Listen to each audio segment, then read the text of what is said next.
कि वे बटन दबाएं और प्रत्यक्ष लाभ अंतरण के माध्यम से 9,75,46,378 किसानों को 19,508 करोड़ रुपए से अधिक की धनराशि अंतरण करें। यह धनराशि लाभार्थियों के खाते में अंतरित हो जाएगी।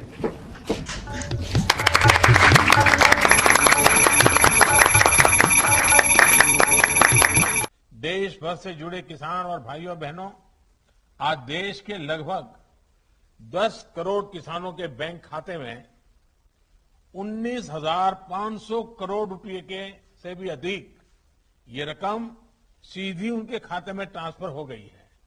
और मैं देख रहा हूं कई अपने मोबाइल में चेक कर रहे हैं आया क्या, और फिर एक दूसरे को ताली दे रहे हैं। आज जब बारिश का मौसम है और बुआई भी जोरों पर है, तो ये राशि छोटे किसानों के बहुत काम आएगी।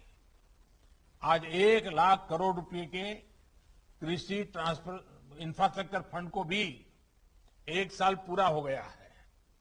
इसके माध्यम से हजारों किसान संगठनों को मदद मिल रही है। भाई और बहनों, सरकार किसानों को अतिरिक्त आय के साधन देने के लिए, नई नई फसलों को प्रोत्साहित करने के लिए पूरी तरह प्रतिबद्ध है। मिशन हनी बी ऐसा ही एक अभियान है। मिशन हनी बी के चलते बीते साल हमने लगभग 700 करोड़ रुपए के शहद का एक्सपोर्ट किया है, जिससे किसानों को अतिरिक्त आय हुई है। जम्मू कश्मीर का केसर तो वैसे भी विश्व प्रसिद्ध है। अब सरकार ने यह फैसला लिया है कि जम्मू कश्मीर का केसर देश भर में नाफेड की दुकानों पर उपलब्ध होगा। इससे जम्मू कश्मीर में केसर की खेती को बहुत प्रोत्साहन मिलने वाला है। भाई और बहनों, आप सभी से यह संवाद ऐसे समय में हो रहा है जब हम आजादी का अमृत महोत्सव मना रहे हैं। अब से कुछ दिन बाद ही 15 अगस्त आने वाला है।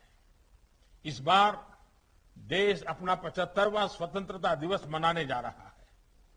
ये महत्वपूर्ण पड़ाव हमारे लिए गौरव का तो है ही, ये नए संकल्पों, नए लक्ष्यों का भी एक बहुत बड़ा अवसर है। इस अवसर पर हमें ये तय करना है कि आने वाले 25 वर्षों में हम भारत को कहां देखना चाहते हैं।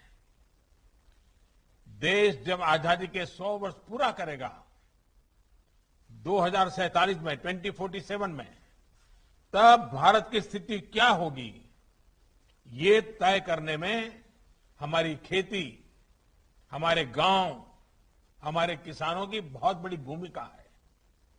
ये समय भारत की कृषि को एक ऐसी दिशा देने का है जो नई चुनौतियों का सामना कर सके और नए अवसरों का भरपूर लाभ उठा सके। भाई और बहनों, इस दौर में बहुत तेजी से हो रहे बदलावों को हम सभी साक्षी हैं। चाहे मौसम, यूरिया की सप्लाई निर्बाध रखी, डीएपी जिसके दाम अंतर्राष्ट्रीय बाजार में इस कोरोना के चलते कई गुना बढ़ गए, उसका बोझ भी हमारी सरकार ने किसानों पर पड़ने नहीं दिया। सरकार ने तुरंत इसके लिए 12,000 करोड़ रुपए का इंतजाम किया। साथियों, सरकार ने खरीफ हो या रबी सीजन, किसानों से एमएसपी पर अब तक की सबसे बड़ी खरीद की है। पीएम किसान सम्मान निधि के तहत अब तक 1,60,000 करोड़ रुपए किसानों को दिए गए हैं। इसमें लगभग 1 लाख करोड़ रुपए तो कोरोना के मुश्किल समय में ही छोटे किसानों तक पहुंचे हैं। यही नहीं, कोरोना काल में ही 2 करोड़ से ज्यादा किसान क्रेडिट कार्ड जारी किए गए, जिनमें से अधिकतर छोटे किसान हैं। इनके माध्यम से किसानों ने हजारों करोड़ रुपए का ऋण भी लिया है।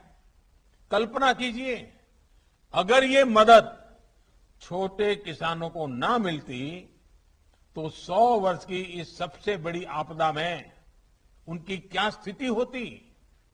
उन्हें छोटी छोटी जरूरतों के लिए कहां कहां नहीं भटकना पड़ता। भाइयों और बहनों, आज जो कृषि इंफ्रास्ट्रक्चर बन रहा है, बंधनों से मुक्त होकर ही एक बार फिर पीएम किसान सम्मान निधि के सभी लाभार्थियों को मेरी बहुत बहुत शुभकामनाएं। बहुत बहुत धन्यवाद।